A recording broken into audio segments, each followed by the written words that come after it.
Well, my first guest this week is Mr. Robert Lorsch. He is the CEO of MMR Global Incorporated, MMRF as their stock symbol. Bob, good to see you again. Good to see you, too. I'm beginning to feel like a regular commentator on the show.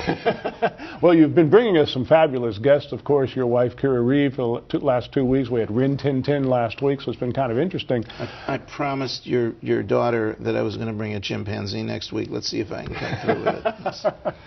Well, now, you had a news release earlier the week where you basically have mixed biotech assets with reality television. Tell us about that. When we acquired or reverse merged MyMedicalRecords.com into Favril, we acquired a company that had spent almost $140 million on accumulating biotech assets in preparation for manufacturing what was supposed to be a cancer vaccine.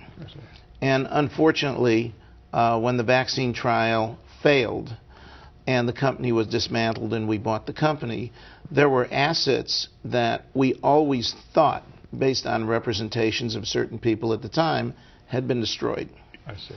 And through a telephone call from Stanford University a little more than a year ago, we found out that those assets, in many cases, weren't destroyed, and in some cases were, for lack of a better phrase, parked.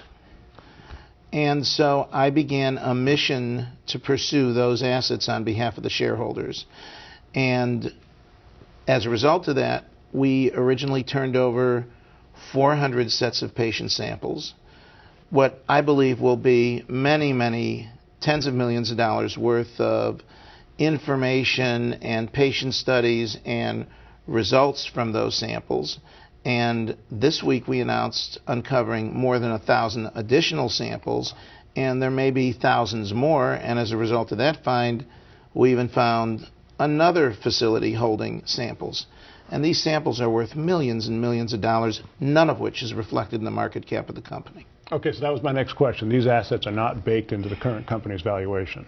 They couldn't be. In fact, we have one agreement which we filed an 8K on with a major biotech company. We filed it last November for a license fee, which does carry milestones, but we've already received on that license agreement $750,000 in revenue. And that agreement calls for an additional chunk of payments of more than $13 million in revenue. And just that agreement alone, without even considering the assets that we've recently uncovered, exceed the market cap, unfortunately, today as a result of pressure on the stock that shouldn't be there. Well, now, of course, these are amazing events, and I guess the most obvious question that follows is, how do these events benefit the shareholders in the company? The shareholders in the company today invested in a company that was e-health, electronic medical records, personal health records, with the idea that maybe there was a possibility that some of the patents from old Favril would have value to the new company. The fact of the matter is that the patents from old Favril, the biotech samples, the data have not a little bit of value, but I believe they have substantial value.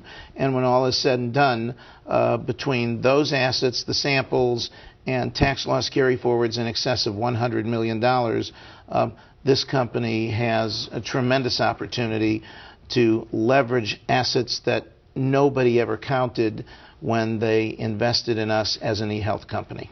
Now, of course, key to all of this has been the involvement of the Armstrong Group or family. They still own shares in the company?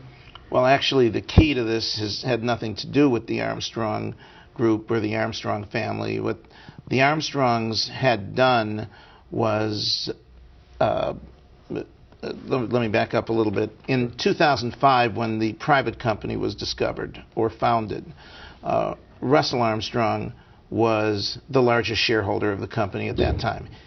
Russell actually came to me and suggested that I take a look at the electronic medical records business, the personal health records business, and as a result, the company was founded. Over a period of time, and you can read about this in probably hundreds of thousands of articles that are throughout the internet. So over a period of time, what the Armstrongs did were some things that in 2007 forced the company to remove him as both a shareholder, a director, a consultant, completely out of the picture. And we entered into an agreement with him where he made representations that some of the things that he did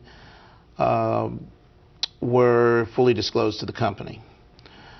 In the process of leveraging as many assets as possible, and in the process of doing some recent audits, we uncovered that some of the representations he had made to the company, and his wife, who is reality television star Taylor Armstrong, had made to the company, were simply not accurate. And as a result, we have an agreement with them which could conceivably generate liquidated damages to the company in the many, many millions of dollars. In fact, it's $1 million for the first misrepresentation and $250,000 for each additional misrepresentation. We're about out of time, Bob, but how do you see this whole thing playing out? On the biotech side, I think the history proves itself, and we've already entered into our first licensing agreement for $13 million, and that's moving along wonderfully. Great. And in terms of the Armstrongs, I think it's kind of business as usual. This is not a complex piece of litigation that will consume a lot of time and energy of the company or its management. It is very simple liquidated damages claim. They did something wrong, or they didn't do something wrong. We believe they did do some things wrong, and for everything they did wrong, ultimately they will be forced to pay, hopefully, several millions of dollars to shareholders today. Interesting. Okay.